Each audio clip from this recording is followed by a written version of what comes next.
میرے سوات کے لوگ ہزاروں لاپتہ ہے، ایکسٹرا جوڈیشلی مارا گیا ہے ان کے زمینوں پر قبضے ہیں، سیکشن 4 سے لے کر جتنے بھی وہاں سیاسی مقامات ہیں وہاں پر اس ملک کے اس فوج نے قبضہ کیا ہے۔ وہاں کے لوگ اب موٹر وے کے نام پر اپنے زمینوں سے، اپنے کھیتی باڑی سے محروم کیے جا رہے ہیں۔ آپ دیر کی طرف جائیں تو وہاں کے لوگ ایک برباد زندگی گزار رہے ہیں، یہاں تک کہ وہاں پر مکئی کا فصل بھی نہیں چھوڑتے ہیں کہ پھر اس میں دہشت گرد گھس کر چلے جاتے ہیں۔ دہشت گرد مکئی کے فصل تک کیسے آتے ہیں، آپ اس پر بات کرو۔ آج دیر کے دیار جو ہے وہ دیر کے لوگوں کو نصیب نہیں، اس پر اس ملک کے بریگیڈیئر اور جنرل کاروبار کر رہے ہیں۔ دیر کے لوگوں میں ہمیشہ خوف و ہراس کا ایک سما ہے کہ آپ کو مارا جائے گا۔ وہاں پر سیاست پر پابندی ہے۔ ہمارے دوست سجاد پشتین ہر دوسرے دن جیل اور تھانوں میں ہوتا ہے کہ دیر کے سرزمین سے یہاں پر پختون یونٹی کے لیے آپ آواز نہیں اٹھا سکتے ہو، غلامی ہی غلامی ہے۔ آپ آئیں مالاکنڈ میں، وہاں پر آئس اور ڈرگز کے کاروبار ہیں، اور وہاں کے نوجوان جب ان کے خلاف اٹھ کھڑے ہو گئے تو ان کو شہید کر دیے گئے، اور آج تک اس کو انصاف نہیں ملا۔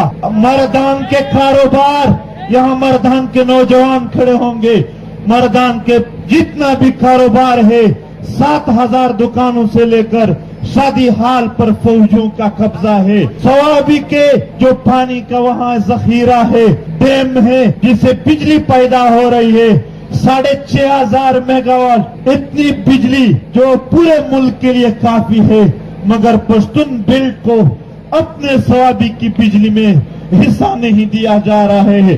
اور آپ پشاور میں آئے روز دھماکے ہیں، آئے روز ٹارگٹ کلنگ ہے، کبھی فوج کے نام پر، کبھی CTD کے نام پر، کبھی دوسرے دہشت گردی کے نام پر پشتونوں کو مارا جا رہا ہے۔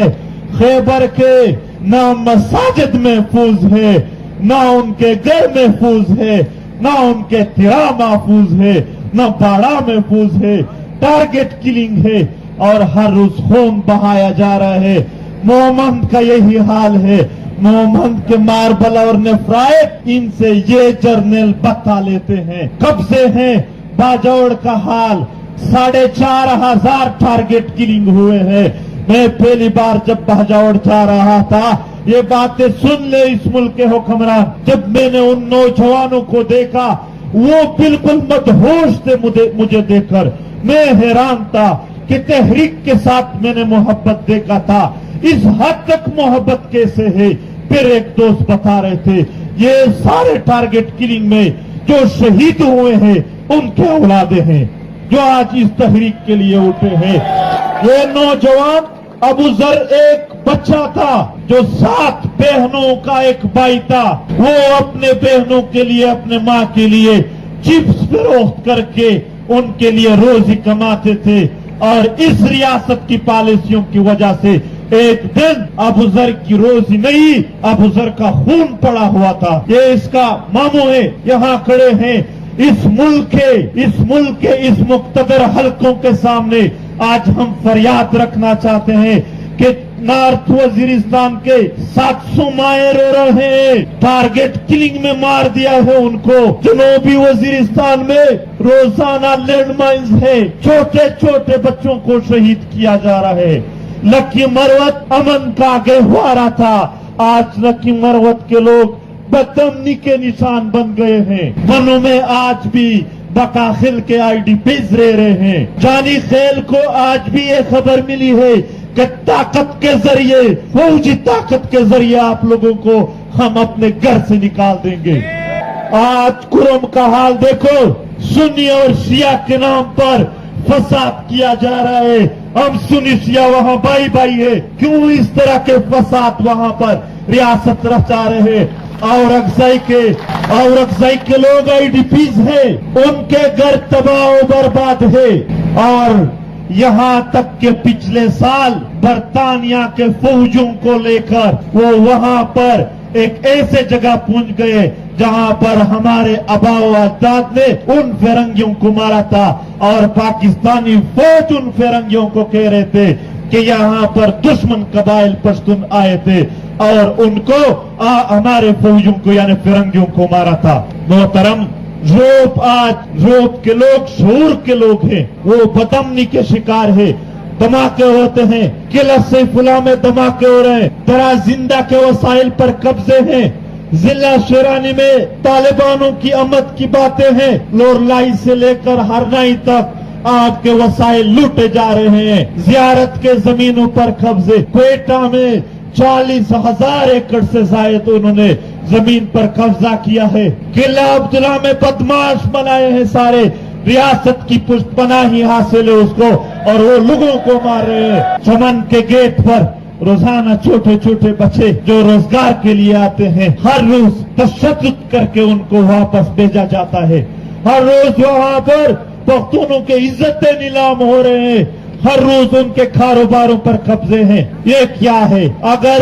اگر آپ نے پاکستان کو چلانا ہے، اگر اس ریاست کو اس طریقے سے قائم کرنا ہے، پاکستان کے مقتدر حل کو میری طرف سے سن لو، ہم پھر آزادی مانگیں گے، آزادی کی جنگ لڑیں گے۔ نامعلوم افراد اور کوئی نہیں ہے، ISI اور MI کو نامعلوم افراد کہتے ہیں۔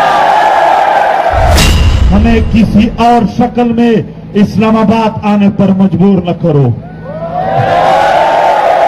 اس ملک کے جرنیلوں کو کہتے ہیں واللہ ہم نے ایک بار شروع کیا، کوئی کسی ایک کو بھی پھر ہم معاف نہیں کریں گے۔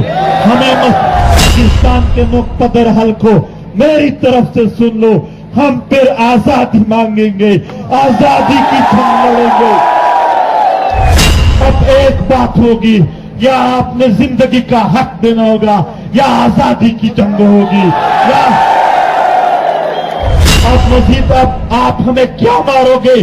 80,000 میرے وطن کے اکابرین کو مارا ہے، 80,000 میرے وطن کے نوجوانوں کو مارا ہے۔ اس ملک کے کسی سیاسی پارٹی کے لیڈر میں جرت ہے؟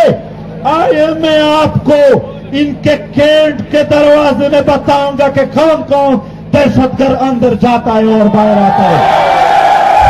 وہ ایسے جو صاحب کہہ رہے تھے کہ میں آپ کو جلد رہا کر دوں گا، میں نے کہا ایسے جو صاحب آپ کی نہ اتنی اوقات ہے کہ مجھے اریسٹ کرو، نہ اتنے ہے کہ آپ رہا کر دو۔ آپ نے سودا کیا ہوا ہے، آپ نہیں کر سکتے ہو، غلامی کی زندگی ہے، جوش سے گزارو۔ آج ان لوگوں کا احتجاج برداشت نہیں کیا جو 20 سالوں سے اس ریاست کے توپے، ٹینک، جہازیں، خودکش بمبار، extra judicial killing, target killing, لاپتہ افراد برداشت کر رہے ہیں۔ ہم نے ان کے گولیاں برداشت کیے، وہ ہمارے باتیں برداشت کرنے کے لیے تیار نہیں۔ مگر آپ یقین رکھیں، یہ بات آج ان مغروروں کو عجیب لگے گی جب میں آج یہ بات کرتا ہوں کہ آج آپ نے ہمیں اپنے فریاد سنانے سے روک دیا۔ واللہ تاریخ میں یہ ہماری ناکامی نہیں، آپ کی ناکامی سمجھی جائے گی۔ یہ میں آج ثابت نہیں کر سکتا ہوں آپ لوگوں کے سامنے، مجھے چند سال موقع دے۔ یہ جو آج آپ نے راستہ روک لیا، واللہ میں ثابت کروں گا کہ یہ آپ کی غلطی تھی، ہماری نہیں۔